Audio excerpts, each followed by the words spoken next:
When I was going to introduce Lora, I thought, well, how am I going to do this? I mean, you can't say what she's going to say. So I went out onto her blog, and I downloaded her own words. So her introduction is her words. This was on March 14th, 2008. She was comparing her life at times to Forrest Gump by saying, Mama always said life was like a box of chocolates. You never know what you're going to get. So here's what her journal entry said, and she probably hasn't read it for a while herself. At the young age of 14, my life was quite similar to the character Jenny in Forrest Gump. Sex, drugs, and rock and roll mixed with New Age religion were the focus of my life. Throughout high school, I lived a double life. One of doing what was right, and the other, well, pursuing my dreams of how I thought the world should be. This brought me to 17, dropped out of high school, and found myself hitchhiking around the United States with another girl. We followed the Grateful Dead and Fish, two rock bands that had a huge following of tens of thousands of young people just like ourselves. It was a dream come true. Finally, I had found the life I was looking for. During this time in my life, my family experienced a revival in their faith. I can only now imagine what a runaway daughter would do to my heart. We had a 1-800 number to our house for some reason, and I would periodically call to let them know I was okay. When my mom would ask where I was, I'd tell her at the ocean. Well, where, she'd ask. I wouldn't say. I was under 18, you see. But always in these conversations, God-sized things started happening. I told my mom that a good influence had come into my life, some people who read the Bible. Little did I know she was praying those very words for me.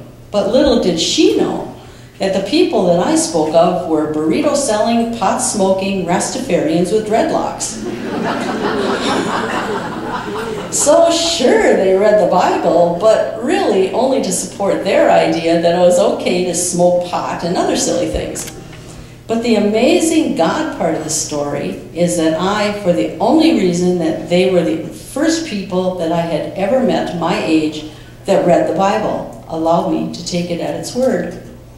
So although they gave me their list of doctrinal verses that proved their beliefs, when I read the living Word of God, all I heard was the truth and found all of their explanations ridiculous.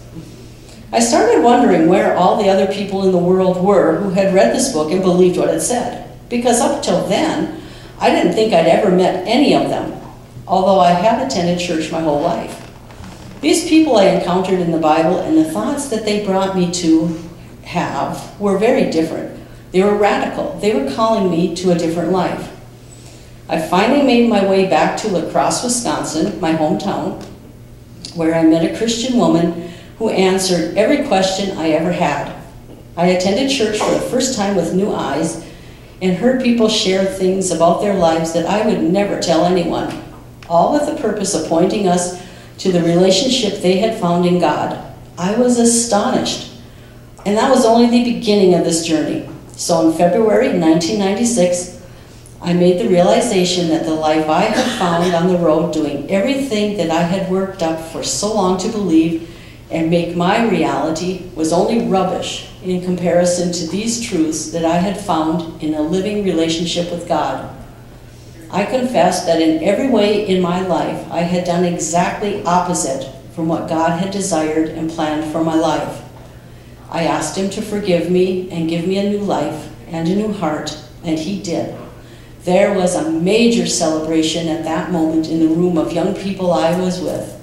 Dancing, singing, hugging, laughing. It was the birth of my new life. That was almost exactly 12 years ago. There are so many more stories to follow. Stay tuned. So now I give you Lori to continue the story.